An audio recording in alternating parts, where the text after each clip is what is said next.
जाता है? अभी जो प्रेजेंट समय में जो उसको आप बताइए जो पटाना नहीं आता। कई सारे बम ब्लास्ट एक अपने साथ में सुरक्षा में रखिए। इनके साथ जो भी चीजें घटित हो वो सुरक्षित हो।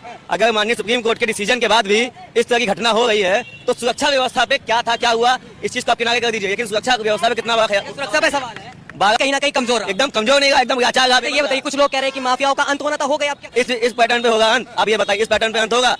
खरीदा है आपने मुझे? हमने नहीं, कितने पैसे में खरीदी? सब जोगी ने। कितने पैसे में? सब जोगी ने खरीदी। प्रूफ आपके पास? आप मेरे को खरीदा गया है? देखिए जनता कह रही है। मीडिया तक कोई बात ही सही पहुंचती तो क्या मतलब? हम सही आदमी नहीं है, अब मैं क्या जानूं? हम गलत आदमी है, मैं क्या जानूं? दोस्तों, गोदी मीडिया वाले को फिर एक बार आतिक अहमद के घर के पड़ोस में रहने वाले आम आदमी ने जमकर धोया है। वहां पर रहने वाले लोग आतिक अहमद को माफिया नहीं कह रही है, बल्कि आतिक अहमद काफी लोगों को मदद की थी। माफिया था या बदमाश था? विधायक थे, संसद थे, नेता थे। माफिया नहीं था, नहीं। गुंडा नहीं था, नहीं। बदमाश नहीं था, नहीं। माफिया आप ही लोगों ने बनाया है। क्या हमने बना दिया उसे? हाँ, ये मतलब जो ट्रेनर से जो है इतना मतलब हाईलाइट करके आप लोगों ने बना दिया। अगर कोई पब्लिक के ऊपर गुंडागिरी करता, पब्लिक का जमीनें हड़प लेता तो जनता ही उससे कहता था कि वो माफिया था, अच्छा हुआ मर गया। मगर आतिक अहमद ने ऐसा कुछ नहीं किया था।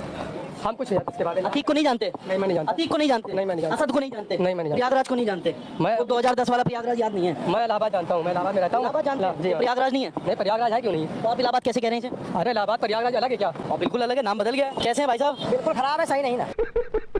तो कैसा लग रहा है? इसके बारे में कुछ नहीं बोल सकते। अतीक के साथ जो हो रहा है क्या ठीक हो रहा है? गलत कर रहे हैं, गलत कर रहे हैं? कौन गलत कर रहा है? उसके बारे में हम बात ना करें, कोई और को पकड़ लीजिए भाई। अच्छी आपसे बात नहीं करें। वसीम है। वसीम भाई आज जो प्रयागराज में हुआ सही हो रहा है? बिल्कुल सही नहीं हो रहा है, गलत हो रहा है। गलत हो रहा है? क्यों गलत हो रहा है भाई क्यों गलत हो रहा है? भाई गलत दिखाया जा रहा है, गलत हो रहा है। गलत दिखा रहे हैं? कौन दिखा रहा है गलत? सभी न्यूज चैनल वाले गलत दिखा। टोटल प्लानिंग है, प्लान के हिसाब से उनको जो है जबरदस्ती टारगेट किया गया है। कोर्ट और अदालत कुछ भी नहीं है होगी किया गया। संविधान कर चुका है, संविधान खत्म हो गया, एकदम खत्म हो चुका है टोटल। करके जेल में डालना चाहिए और कानून के तहत उसको सजा देना चाहिए।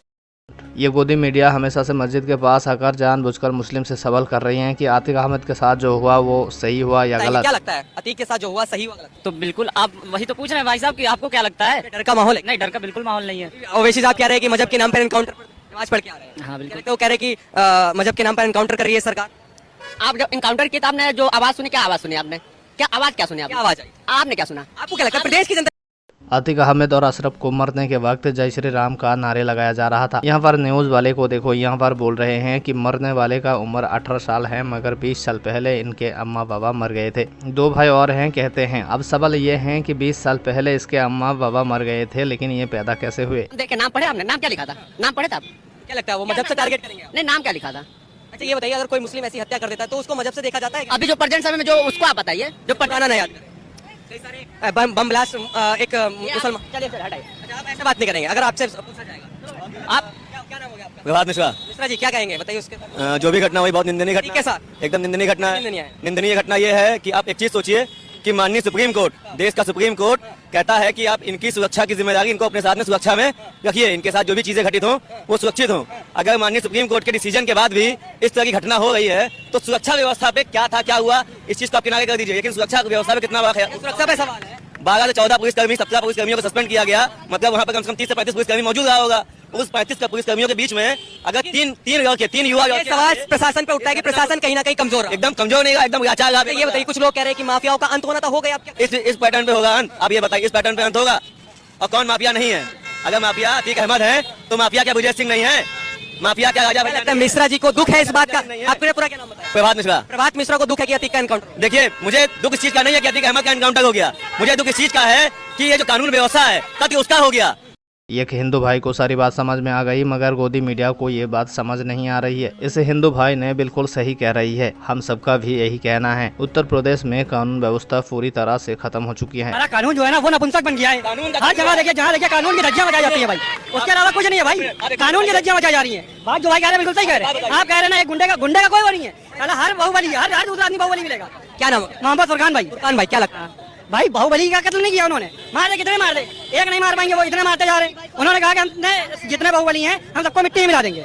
जैसे ये भाई ने नाम गिनाना शुरू किया उनको गिनाया क्या लगता इसके साथ आपको बता दूं कि आतिक अहमद और अशरफ अहमद की केस लड़ने वाले वकील के घर के बाहर बम से हमला किया गया। पहले ही बता दूं कि प्रशासन ने इसको नकार दिया है, सीधे शब्दों में खारिज कर दिया है, लेकिन तस्वीरें आपके सामने हैं। प्रयागराज में एक बंदा त्रुट बम लेके आता है और बम फेंक कर चला जाता है, लेकिन प्रशासन का कहना है कि वो दूसरे वापस की लोगों की विवाद थी, इसमें वकील निशाना नहीं थी। अब यहाँ पर वकील साहब का कहना है ये मुझे डराने की कोशिश की जा रही है। अब सवाल यह है कि प्रशासन कह रही है कि ये दूसरे लोगों की वापसी की लड़ाई थी, तो क्या उत्तर प्रदेश में वापसी लड़ाई में बम चलेंगे? वापसी की लड़ाई थी इसलिए बम चलेंगे, लेकिन पुलिस उनको नहीं पकड़ेंगे। वही जो वकील हैं उन्होंने क्या कह रही है, आइए सुनते हैं। कर रहे थे, हाँ मैं कर रहा था। तो आपको कुछ इस पे शक है, ये पूरा किसने इसको एग्जीक्यूट?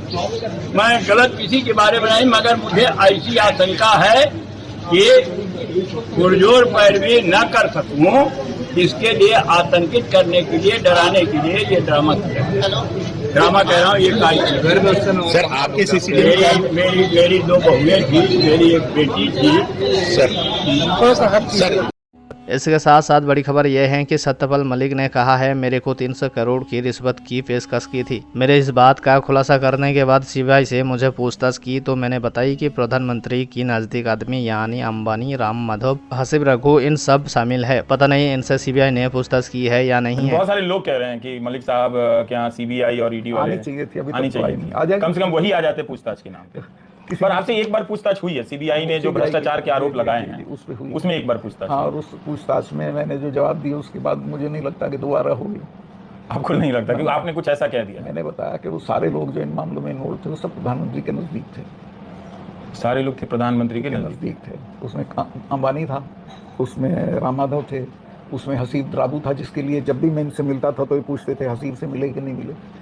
तो खैर मैं 2-4 बार जब इन्होंने कहा तो एक बार उसे बुला लिया और ही केम एक दलाली का काम लेके आया हुआ था कि आपने हमारा कैंसिल कर दिया पावर वाला, हम तो करा ही लेंगे लेकिन आप ही कर दें तो अच्छा, मगर मैं तो नहीं करने का इसको। पर आप नाम ले रहे हैं, राम माधव ने तो आपके खिलाफ मानहानि का मुकदमा कर दिया है। ये मानहानि का भेजा है कि मैंने आपसे ये बात नहीं की। मैं तो 7 बजे क्या करने आए थे, ठीक अगले दिन जिस दिन वो कैंसिल हुई उसके ठीक अगले दिन सुबह 7 बजे आप राजभवन आए थे मुझे मिलने। क्या इसका तो रिकॉर्ड होगा? हाँ रिकॉर्ड है, उसे तो डिनाई नहीं कर सकते। तो क्या करने आए थे बताओ।